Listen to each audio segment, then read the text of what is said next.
Hello everyone, एक नए topic के साथ स्वागत है आप सभी का। आज हम जो टॉपिक स्टार्ट कर रहे हैं वो है एक चर वाले रैखिक समीकरण। रीड 2024 साइंस मैथ का सिलेबस हमारा चल रहा है और आज हम नेक्स्ट टॉपिक, हमारा न्यू टॉपिक स्टार्ट है आज, जो है आपका एक चर वाले रैखिक समीकरण या वन वेरिएबल में जो लीनियर इक्वेशन होती है उसके जो भी क्वेश्चंस हैं, जो भी कंसेप्ट हैं, वो सब हम आज के वीडियो में डिस्कस करेंगे। तो सबसे पहले क्वेश्चंस सॉल्व करने से पहले एक चर वाले रैखिक समीकरण या linear equation in one variable होता क्या है, पहले उसको समझेंगे और बाद में हम क्वेश्चंस करेंगे इसके। तो देखिए, जो लीनियर इक्वेशन होती है एक चर में, तो उसको समझना है तो उसके लिए आपको कुछ कंसेप्ट पहले बताए हुए हैं, नहीं तो आप वापस से देख सकते हैं कि जो हम अलजेब्रा या जो समीकरण पढ़ते हैं रैखिक समीकरण, उसमें क्या है कि हम अचर और चर यानी कि संख्याएं और जो अंग्रेजी वाले अक्षर होते हैं जिनको हम चर नाम देते हैं, उनका हमको अध्ययन इसमें करना है। तो कुछ एग्जाम्पल्स यहाँ पे दिए हुए हैं व्यंजकों के, कि व्यंजक जो है वो इस टाइप के होते हैं कि जैसे 5x 2x - 3 3x + y 2xy + 5, इस टाइप से ये कुछ एग्जाम्पल दिए हुए हैं। अब इनमें से जो हमको स्टडी करना है वो है सिर्फ वन वेरिएबल के अंदर लीनियर इक्वेशन। तो अब वन वेरिएबल के अंदर लीनियर इक्वेशन क्या होती है? पहली बात, वन वेरिएबल होगा, एक चर होगा। एक चर का मतलब है कि जो अंग्रेजी का अक्षर जो हम चर नाम देते हैं, वेरिएबल नाम देते हैं जिसको, वो चर एक होना चाहिए। नाम से पता लग रहा है जैसा कि एक चर वाले रैखिक समीकरण है, तो चर जो होगा, वेरिएबल जो होगा वो एक होगा। उसके बाद में जो इक्वेशन है वो लीनियर होगी, यानी कि रैखिक होगी। लीनियर इक्वेशन का क्या मीनिंग है कि जो भी व्यंजक, जो भी जो हमको समीकरण दी हुई है उसके अंदर एक तो वन वेरिएबल होना चाहिए और उस वन वेरिएबल पे पावर भी वन ही होनी चाहिए। मीन्स वन से ज़्यादा पावर नहीं होगी। जैसे हम यहाँ पे इनको अलग अलग देखते हैं कि जैसे फर्स्ट में है 5x, तो यहाँ पे आप देखेंगे कि एक ही वेरिएबल है और उस वेरिएबल पे एक से ज़्यादा पावर नहीं है। तो मीन्स ये जो एग्जांपल है ये वन वेरिएबल लीनियर इक्वेशन का एग्जांपल हो सकता है। नेक्स्ट है 2x - 3। इसमें भी आप देखेंगे कि वेरिएबल एक ही है और उस वेरिएबल पे पावर भी एक ही है, उससे बड़ी पावर नहीं है। इसको आप देखिए 3x + y, तो यहाँ पे दो वेरिएबल है, मीन्स ये एक चर वाली रैखिक समीकरण नहीं है।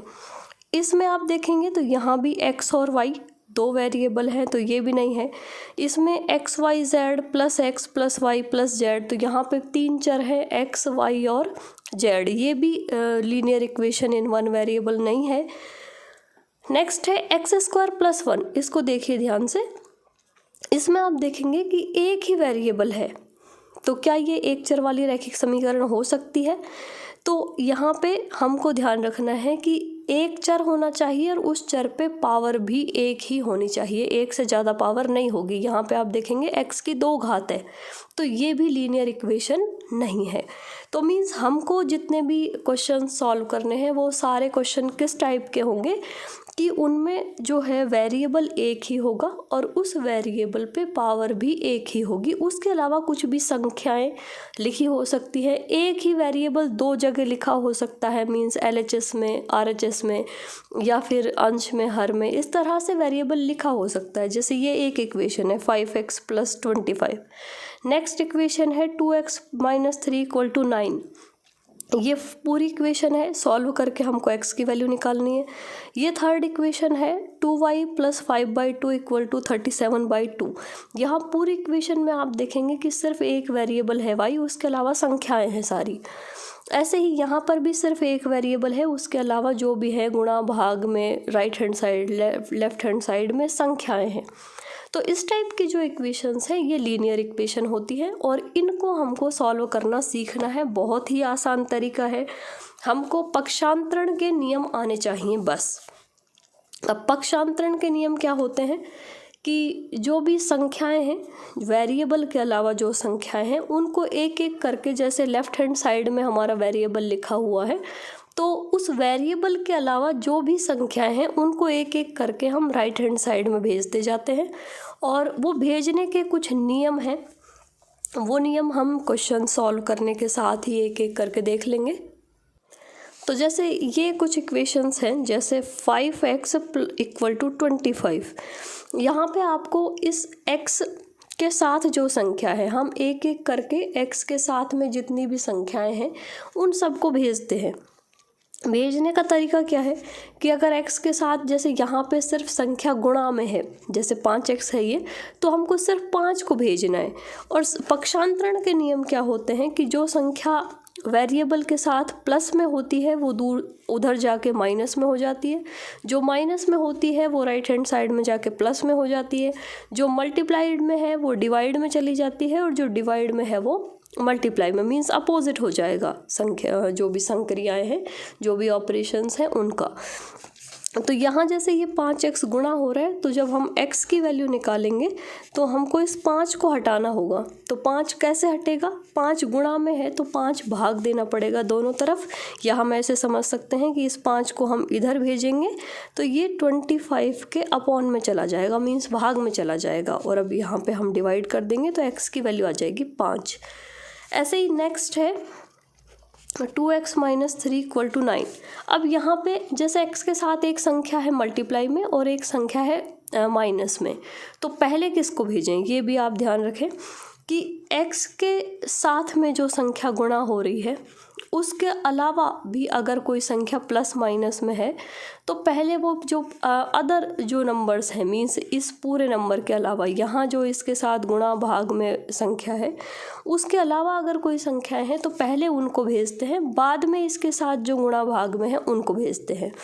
तो जैसे यहाँ पे हम भेजेंगे तो पहले 2x इधर ही रहेगा, ये -3 जाएगा उधर, 9 पहले से लिखा हुआ है उधर, तो ये -3 उधर जाके +3 बन जाएगा, मीन्स 2x की वैल्यू आ गई 12। और अब हम 2 को भेजेंगे तो 2 जाएगा यहाँ इसके डिवाइड में, तो x की वैल्यू आ जाएगी 6। इस तरह से बहुत इजी क्वेश्चंस जो हैं वो आएंगे एक चर वाली रैखिक समीकरण के। बस आपको पक्षांतरण के नियम आने चाहिए और संख्याओं को जो है सरलीकरण जो होता है संख्याओं का वो आना चाहिए। जैसे अब इसकी बात करते हैं, 2y + 5/2 = 37/2। तो यहाँ पर भी जो एक्स्ट्रा नंबर है पहले उसको भेजेंगे, तो ये 2y = 37/2 पहले से लिखा हुआ है, ये 5/2 उधर जाएगा तो माइनस का हो जाएगा। अब हमको इसको सॉल्व करना है पहले, तो ये इसका एलशियम ले लेंगे, पहले से ही दोनों के अपॉन में 2 है तो 2 एलशियम आ जाएगा और ये हो जाएगा 37 - 5, ये हो गया 32/2। ये सारी वैल्यू 2y के इक्वल चल रही है, मीन्स 2y के इक्वल आ गया 16। और अब हम 2 को भेजेंगे तो ये 16 सरल करने के बाद आया था, और अब ये 2 जाएगा इसके अपॉन में, डिवाइड में जाएगा, तो y की वैल्यू आ गई 8। इस तरह से जो है हम संख्याओं को, जो भी संख्याएं हैं उनको भेजते हैं एक एक करके, और जो एक चर जो हमारा है समीकरण के अंदर उस एक चर का मान निकाल लेंगे। नेक्स्ट है जैसे ये 6z + 10 = -2। तो इसमें हमको पहले इस 10 को भेजना है, तो 6z = -2 - 10। देखिए -2 पहले से है, ये 10 प्लस का है, उधर जाके माइनस का हो जाएगा। दोनों संख्याएं माइनस की होती हैं तो जुड़ जाती हैं, तो ये हो गए -12। और अब z = -12, और अब ये 6 अपॉन में जाएगा और आंसर आ गया -2। इस तरह से संख्याओं को सॉल्व करना है, समीकरण को सॉल्व करना है। अब जो इसके जितने भी जो, क्योंकि बेसिक जो है वो हम देख चुके हैं किस तरह से सॉल्व करना है, अब इसके जितने भी जो और एग्जांपल्स हैं, जो टफ़ से टफ़ क्वेश्चन हैं इस बुक के अंदर, वो हम देखेंगे। सॉल्व करते हैं और एग्जांपल्स।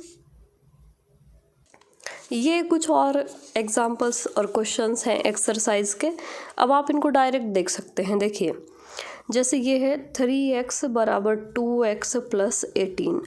तो हमको क्या करना होता है, अभी तक हमारे पास जो वेरिएबल था वो सिर्फ एक बार लिखा हुआ था, उसके अलावा संख्याएं थी सिर्फ। जब वेरिएबल भी 2 बार लिखा हो, मान लो LHS में ही 2 बार है या एक बार LHS में है एक बार RHS में है, तो इस तरह से लिखा है, तो हम क्या करते हैं, चर को एक तरफ और संख्याओं को एक तरफ करने की कोशिश करते हैं। तो जैसे यहाँ 2 जगह चर लिखा हुआ है, एक बार LHS में एक बार RHS में, तो इस RHS वाले को भी हम इधर ले आएंगे। तो सेम रूल इसके साथ भी लगेगा कि ये इधर प्लस का है तो इधर आएगा तो ये माइनस का 2x हो जाएगा और बराबर 18। 3x में से 2x गए तो 1x बचा और 1x की वैल्यू आ गई 18। ये आंसर है इसका। इस तरह से आप इनको, ये जो इजी क्वेश्चंस हैं इनको आप सॉल्व कर सकते हैं। जैसे ये है, इसको सॉल्व करते हैं। x इक्वल टू 4/5 और x प्लस 10। अब देखिए, जो डिवाइड में नंबर होता है हम उसको पहले हटाएंगे। अब यहाँ पे इस 4, ये जो x है इसको डायरेक्ट नहीं ला सकते हम इधर, क्योंकि इस x के साथ 4 गुणा हो रहा है और 5 भाग लग रहा है। तो पहले इस x के साथ जो गुणा भाग में संख्याएं हैं उनको हटाते हैं। तो पहले इस 4 को तो हम अंदर मल्टीप्लाई कर देंगे और ये 5 पूरी संख्या के बटे में है, तो इस 5 को हम यहाँ से हटाएंगे। यहाँ से हटाने का तरीका क्या है कि वही क्रॉस मल्टीप्लाई, पक्षांतरण, कि जब भी कोई संख्याएं लिखी होती हैं जैसे ax plus b upon cx plus d, या कोई नंबर लिख रहा है और इधर मान लो कैपिटल A अपॉन b है, इस तरह से कुछ संख्याएं हैं यहाँ पे, क्योंकि एक ही है, अगर इसके भी बटे में कुछ होता तो सरल करने का तरीका क्या होता है, जब अपॉन में भी नंबर लिखे हों तो हम क्रॉस मल्टीप्लाई कर लेते हैं। मीन्स इसका हर इधर गुणा हो जाएगा और इसका हर इधर गुणा हो जाएगा। तो यहाँ क्योंकि इसके हर में कुछ नहीं है, इसके हर में है पूरी संख्या के। अगर ये अलग से संख्या होती तो हम उसको ले आते इधर, लेकिन ये अलग से नहीं है, पूरी संख्या के मल्टीप्लाई डिवाइड में है। तो यहाँ से हम इसका हर हटाएंगे और ये जो है इधर आके मल्टीप्लाई हो जाएगा, इधर मल्टीप्लाई हो जाएगा तो ये बन जाएंगे 5x, और ये 4 जो है इसको हम ब्रैकेट के अंदर मल्टीप्लाई कर देंगे तो ये 4x प्लस 40 बन जाएंगे। अब हम x को इधर ले आएंगे तो ये 5x में से 4x इधर आएंगे तो माइनस के हो जाएंगे और ये 40, और ये 5x में से 4x गए, x बचा और इक्वल टू 40। इस तरह से और आप देख सकते हैं इसके एग्जाम्पल, जो भी आपको टफ लगे वो, और इसके अलावा अगर आपके कोई क्वेश्चंस हो तो वो आप ग्रुप पे शेयर करके पूछ सकते हैं, क्योंकि व्हाट्सएप ग्रुप है। व्हाट्सएप ग्रुप का लिंक चैनल में मेंशन कर रखा है और आपको वीडियो के डिस्क्रिप्शन में भी व्हाट्सएप ग्रुप का लिंक मिल जाएगा। तो आपकी अदर कोई प्रॉब्लम्स हैं तो वो आप वहाँ शेयर कर सकते हैं। अदरवाइज़ बहुत ही छोटा और बहुत ही ईजी सा टॉपिक है ये, जिसमें सिर्फ आपको पक्षांतरण के रूल्स आने चाहिए और आपके जो भी मार्क्स हैं वो कवर हो जाएंगे इसमें से। एक क्वेश्चन और लेते हैं। जैसे ये दोनों क्वेश्चन हैं कि वेरिएबल है वो 2 जगह भी लिखा हुआ है, कुछ संख्याएं प्लस में कुछ माइनस में। तो देखिए इसको कैसे सॉल्व करते हैं। ये 2x plus upon 3 plus 1 equal to 7x upon 15 plus 3।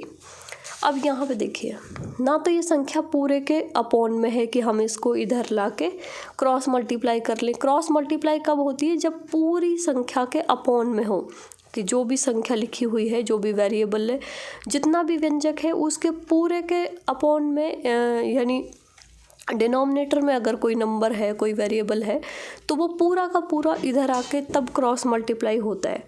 यहाँ पे आप देखेंगे कि ये 3 अलग से है और ये 1 अलग से है।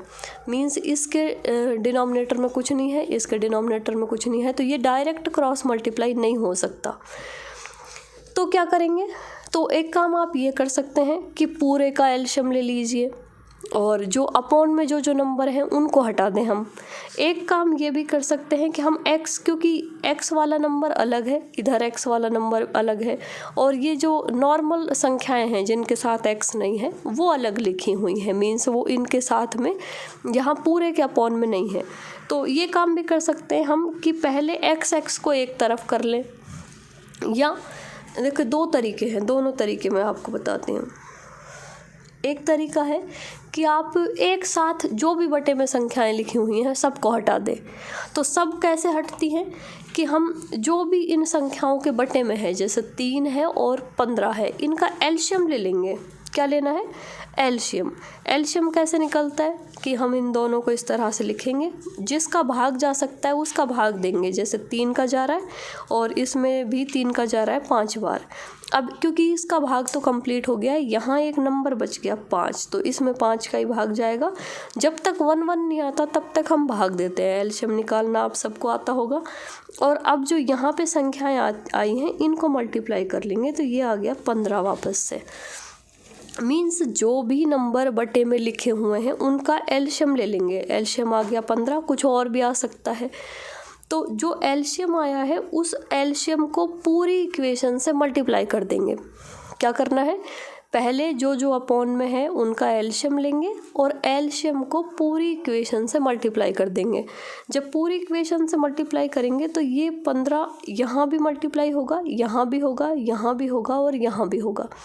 तो इसका फ़ायदा क्या होगा कि जो भी अपॉन में नंबर है वो सारे कैंसिल हो जाएंगे। देखिए कैसे कि जैसे ये 2x/3 है, इससे हम एलसीएम को मल्टीप्लाई करेंगे और ये 1 है, इससे भी हम मल्टीप्लाई करेंगे।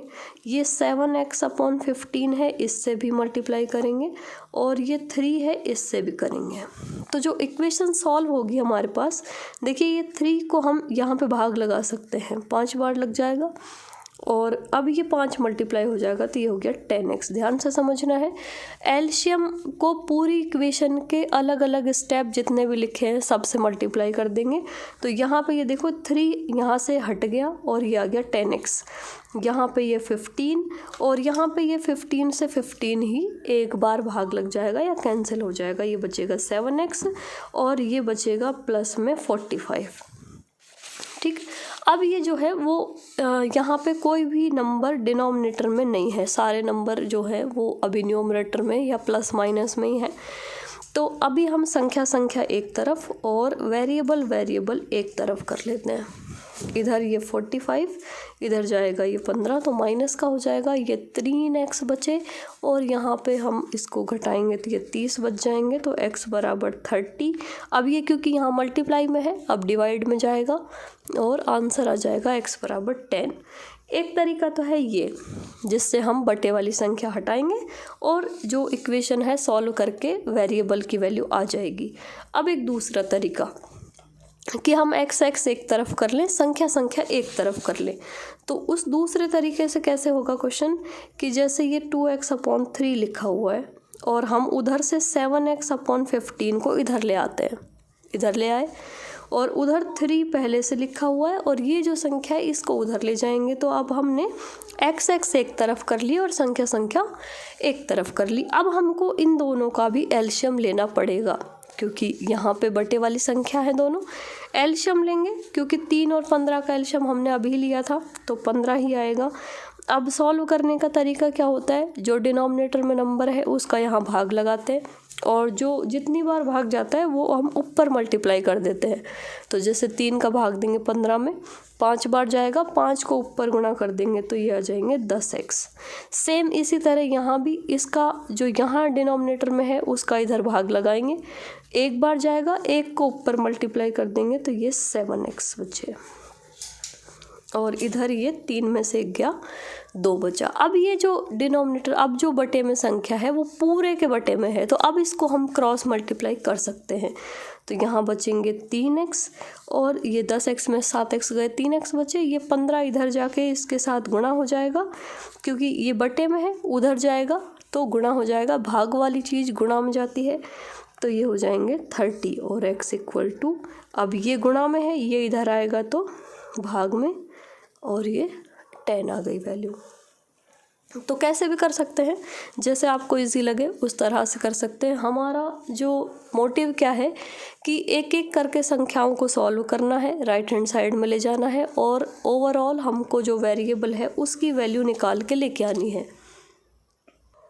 नेक्स्ट, अब देखिए ये जो अदर क्वेश्चंस हैं इनको आप लिख सकते हैं या देख सकते हैं यहाँ से और ख़ुद सॉल्व कर सकते हैं, जिससे और प्रैक्टिस हो जाएगी आपकी।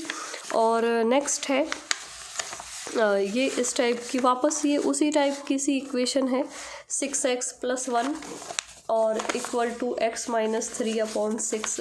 इसको किस तरह से हमको सॉल्व करना है देखिए। तो ये 6x + 1/3 और उसके बाद में +1 अलग से है और फिर x - 3/6। तो क्योंकि यहाँ इसके बटे में कुछ नहीं है, इसके बटे में है, इसके बटे में है, तो बटे वाली संख्याओं को हटाने का एक ही तरीका है, आप एलशियम ले लीजिए। 3 और 6 का एलशियम 6 ही आएगा, क्योंकि 3 का भाग देंगे एक बार, फिर इसमें 2 बार जाएगा और फिर 2 का भाग इसमें जाएगा नहीं, इसमें एक बार 1 1 आ गया और 3 × 2 6 एलशियम लेना और 6 एलशियम आ गया तो हम 6 को पूरी इक्वेशन से मल्टीप्लाई कर देंगे। देखिए ये पूरा एक व्यंजक है यहाँ पे, जिस पूरे के बटे में 3 लिखा हुआ है। तो ये 6x + 1 है, इसके बटे में 3 है, ये 6 से मल्टीप्लाई होगा, ये 1 भी 6 से मल्टीप्लाई होगा और ये पूरा एक व्यंजक है x - 3, इसके बटे में 6 है, इससे भी 6 मल्टीप्लाई होगा। अब ये 3 का भाग लगा सकते हैं 2 बार और ये 6 से 6 कैंसिल हो गया, तो ये 2 अब गुणा होगा इससे, क्योंकि यहाँ पे 2 है, पूरे ब्रैकेट से गुणा हो जाएगा। ये 12x और 1 से गुणा होगा तो 2 आ जाएगा और ये यहाँ पे 6 और यहाँ पे क्योंकि कुछ नहीं बचा है, एक बार ही भाग चला गया, 6 एकम 6 और तो बचा x - 3। अब हम संख्याएं एक तरफ और x एक तरफ कर सकते हैं। ये 12x है, इधर से ये x आएगा 1x माइनस का, उधर -3 पहले से लिखा हुआ है, ये 2 जाएगा तो माइनस का और ये 6 जाएगा तो ये भी माइनस का। ये हो गए टोटल मिला के -11 और इधर इनमें घटाएंगे हम 12x में से 1x तो 11x बचेंगे, 11x बराबर -11 तो x बराबर -11/11, तो ये आंसर आ गया -1। इस तरह से जो है वो आप क्वेश्चंस को सॉल्व कर सकते हैं। एक चर वाले रैखिक समीकरण बहुत ही इजी टॉपिक है और उसके अलावा इसमें यहाँ पे ये कुछ क्वेश्चंस और दे रखे हैं, इनको भी आप सॉल्व कर सकते हैं। देखिए जैसे हम एक क्वेश्चन सॉल्व करेंगे इसका भी, जैसे हम इसको करते हैं दूसरे को n/2। बाकी क्वेश्चंस आप नोट कर सकते हैं यहाँ से, और अगर इनमें से किसी क्वेश्चन का आपको सॉल्यूशन ना आए तो वो आप व्हाट्सएप पे मैसेज कर सकते हैं, वहाँ पे डायरेक्ट जो है वो आपको मैं सॉल्यूशन सेंड कर दूँगी अगर कोई प्रॉब्लम आती है तो, अदरवाइज़ आएगी नहीं, बहुत ईजी टॉपिक है। तो ये n/2 3n/4 और +5n/6 इक्वल टू 21। पहले 2 ही नंबर थे, अभी 3 नंबर हैं, सबको हटाना है। तो सबको हटाने का तरीका क्या है कि हम सबका एलशियम ले लेते हैं, 2 का, 4 का और 6 का। जिसका भाग जा सकता है उसका भाग देंगे, तो 2 का 2 में चला जाएगा, 4 में भी चला जाएगा और 6 में भी चला जाएगा। उसके बाद सब जगह 1 1 लाना है, जैसे भी भाग दे के लाया जा सके। तो यहाँ 1 आ गया है, यहाँ 1 लाने के लिए हमको 2 का भाग वापस से देना पड़ेगा और 3 में जिसमें भाग नहीं जाएगा उसको वैसा का वैसा लिख देते हैं। ये एलशियम निकालने का तरीका है। अब यहाँ 1 आ गया, यहाँ 1 आ गया, यहाँ चाहिए तो 3 का भाग देना पड़ेगा और ये लो। तो ये 2 × 2 × 3, 2 दूना 4 और 4 तिया 12 आ गया इसका एलशियम। तो अब सब से मल्टीप्लाई कर देंगे, n/2 से 12 मल्टीप्लाई होगा, 3n/4 से भी 12 मल्टीप्लाई होगा, +5n/6 से भी 12 मल्टीप्लाई होगा और इधर ये 21 है, इससे भी 12 मल्टीप्लाई होगा, क्योंकि जो इक्वेशन सेटिस्फाई होनी ज़रूरी है। तो हम LHS में मल्टीप्लाई करेंगे तो RHS में भी करेंगे।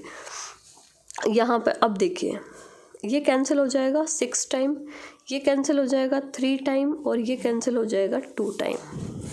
तो अपॉन वाले सारे नंबर हट गए, ये हो गए 6n, ये हो गए 9n माइनस के और ये हो गए प्लस के 10n और इधर हम मल्टीप्लाई करेंगे तो ये 12 × 12 और ये हो गए 252। 6n प्लस के हैं, 9n माइनस के हैं, 10n प्लस के हैं, प्लस प्लस वाले जोड़ लेते हैं, 16 हो गए, 16 में से 9 घटा देंगे तो यहाँ पे हमारे पास बचेंगे 7n बराबर 252। अब इस n का भाग n के अलावा जो नंबर है उसका उधर ले जाके भाग लगा देंगे। 252/7। 7 का भाग लगाएंगे, 7 या 21, 4 बचेंगे और फिर 6 बार भाग चला जाएगा, तो n की वैल्यू आ गई 36। इस तरह से जो भी एक चर वाले समीकरण हैं उनको आपको इस तरह सॉल्व करना है। प्लस माइनस में और गुणा में संख्याएं हैं तो कहीं समस्या आएगी ही नहीं। जहाँ जहाँ भी बटे में संख्याएं हैं उसको सरल करने का सबसे अच्छा तरीका है कि आप एलशियम ले लीजिए बटे वाली संख्याओं का और पूरी इक्वेशन से उस एलशियम को मल्टीप्लाई कर दो, जिससे कि जो भी बटे में संख्याएं हैं वो सारी की सारी सॉल्व हो जाएंगी। तो ये क्वेश्चन आप नोट कर सकते हैं चाहे तो, और अदरवाइज़ जो इसके और क्वेश्चंस हैं ये एनसीईआरटी की बुक का कंप्लीट चैप्टर है, जो एक चैप्टर दिया हुआ है, क्योंकि आपका सिलेबस जो है वो 6 से 8 का सिलेबस है और जो क्वेश्चंस की डिफ़िकल्टी है वो थोड़ी सी बढ़ सकती है, वो क्लियर लिखा हुआ है सिलेबस में। तो मीन्स जो क्वेश्चन है बस उसमें आप ये मान लीजिए कि ये जो पैटर्न है वो यही रहेगा, बस नंबर आपके चेंज हो सकते हैं। तो वो नंबर चेंज होने का फ़र्क बस इतना पड़ेगा कि आपको इन नंबर के अलावा किसी और नंबर का एलशियम लेना पड़ेगा या किसी और नंबर से मल्टीप्लाई डिवाइड करना पड़ेगा। अदरवाइज़ जो पैटर्न है वो यही रहेगा। तो आप क्वेश्चन सॉल्व कर सकते हैं इसके, और कोई प्रॉब्लम हो, आपके कुछ अदर क्वेश्चन हो तो वो आप ग्रुप पे सेंड कर सकते हैं। आई होप ये वीडियो आपको पसंद आया होगा और यूज़फुल रहेगा, और इसी एक टॉपिक में आपका जो ये 1 वेरिएबल वाला जो लीनियर इक्वेशन है वो कंप्लीट भी होता है। और अगर इसके कुछ अदर प्रैक्टिस क्वेश्चन इंपॉर्टेंट हुए तो वो आपको नेक्स्ट वीडियो में करा दिए जाएंगे। अदरवाइज़ हम नेक्स्ट टॉपिक शुरू करेंगे। तो मिलते हैं नेक्स्ट वीडियो में।